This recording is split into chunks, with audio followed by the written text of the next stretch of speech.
London, a city where every street corner feels like a time machine. Here, the clang of Big Ben echoes across the Thames. Red buses glide past Gothic towers. And hidden beneath the noise of the modern metropolis is a culinary story centuries in the making.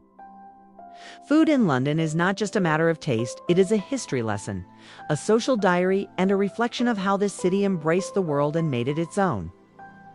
From the humblest fish stall to Michelin-starred grandeur, London's food tells a story of empire, migration, working-class resilience, and cosmopolitan reinvention. So today, let us savor not just the flavors, but the stories. At number 10, we begin with the English breakfast. Few meals can rival its fame. Imagine walking into a cafe at dawn, steam fogging the windows, the clatter of plates filling the room. A towering plate arrives. Bacon sizzling, sausages glistening, eggs fried until their yolks beg to be broken, mushrooms browned in butter, tomatoes grilled until sweet, and beans in a rich tomato sauce. Add crispy toast, sometimes hash browns, sometimes black pudding. This breakfast began in the homes of Victorian elites. The Regency in Westminster is perhaps the most famous. To step inside is to enter a living time capsule, where the fry-up is not just a plate, but an institution. At number 9 is fish and chips. Golden, crispy, and steaming hot. It is the dish that defines Britain to the outside world. Born in the 19th century when fried fish from Jewish immigrants met potatoes fried by Belgian traders, it became the cheap, filling fuel of factory workers. For a century, it was served in newspaper, carried down foggy streets with vinegar cutting through the London air. Even during wartime rationing, fish and chips were spared, ensuring morale never wavered. Today, Poppies and Spitalfields keeps that tradition alive, complete with a retro diner interior and waiters in vintage uniforms. Bite into a piece of battered cod there, and you taste not just a dish, but London's industrial and immigrant heritage. Number 8, the Sunday roast. Every Sunday across the city, pubs fill with families and friends gathering around heaping plates of roast beef. Lamb, Yorkshire puddings rising like golden chalices. The tradition dates back centuries. In London, the Harwood Arms, the city's only Michelin-starred pub, has elevated the roast into high art. Yet, even there, it is not just about eating it. It is about gathering, pausing. 7th place is curry. To speak of curry in London is to speak of migration and transformation. When South Asian immigrants arrived in Britain after the Second World War, Brick Lane became the epicenter. Out of this cultural meeting came Britain's most beloved invention, chicken tikka masala. Legend says it was created in Glasgow. Others claim it was perfected in London's curry houses. Today, London's curry ranges from family-run eateries like Tayyab's in Whitechapel, famous for its sizzling lamb chops, to Michelin-starred temples like Gymkhana. Every curry plate in London is a chapter of immigration, struggle, and triumph. At number 6 is pie and mash. This is not fine dining, it is East End heritage. Simple minced beef pie, mashed potatoes, and parsley liquor, once made with eel stock, formed the heart of their diet. Today, most pie and mash shops have disappeared. M. Mann's, established in 1891, is the oldest surviving shop. Eating here is not about luxury, it is about connection. Number 5 is jellied eels, perhaps the most divisive dish in the city. Once the staple of the Thames, eels were boiled, seasoned, and allowed to set in their own jelly. In Victorian times, they were everywhere. Street hawkers sold them from stalls. Today, the eel population has declined.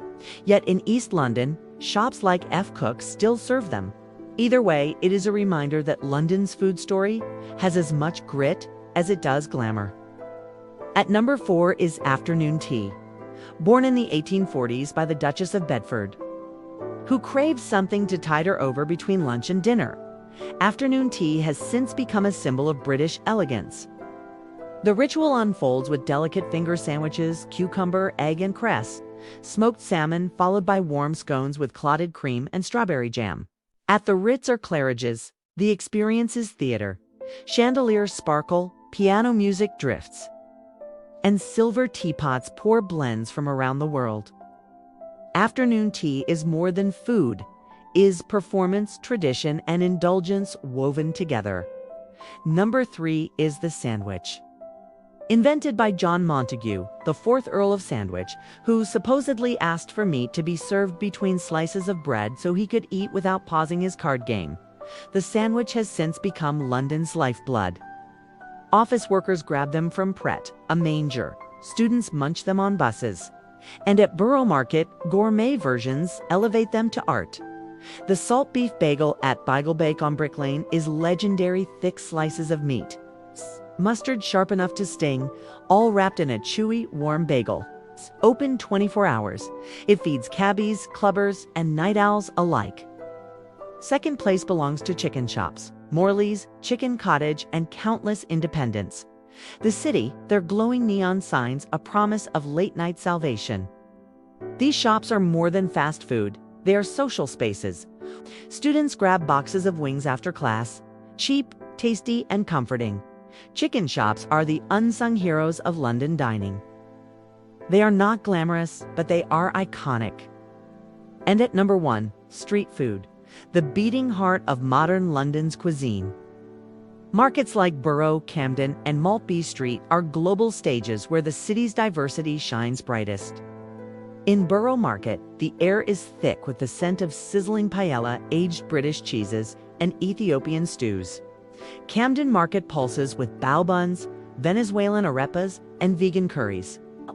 B Street hides under railway arches, serving craft beer alongside artisan donuts. And in Brixton, jerk chicken grills smoke into the night, carrying the Caribbean into the heart of South London. Street food in London is not just a meal is a passport to the world. London's food is its history told in flavors. Fish and chips whisper of industry and survival. Curry roars with migration and reinvention. Afternoon tea sparkles with empire and refinement. Chicken shops shout with the voices of the city's youth. Street food sings with the rhythm of global London. To eat here is to eat the past, present, and future all at once. For those seeking affordable food, London is generous if you know where to look. Camden Market offers meals under £10 that taste like journeys across continents. Brixton Village serves Caribbean jerk chicken, patties, and plantains at modest prices. Brick Lane's Bagel Bake still sells bagels that cost less than coffee but carry decades of history. Tayyab's in Whitechapel delivers sizzling plates of Punjabi lamb chops without draining your wallet. Dishoom's breakfast bacon naan roll feels like a luxury but costs less than a pub lunch. And Greg's, with its sausage rolls and pastries, is the humble chain beloved by all, from bankers to builders. A city where food is not just about eating, it is about identity, migration, survival, and celebration. Whether you sip tea under chandeliers, bite into fish and chips on a rainy night, or devour jerk chicken at a market stall, so tell us, which dish would you try first?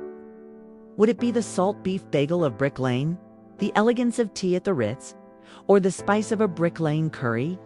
Share your thoughts in the comments. We love hearing your choices. Because food is never just about eating. It is memory, culture, and discovery. It is the art of experiencing life, one dish at a time.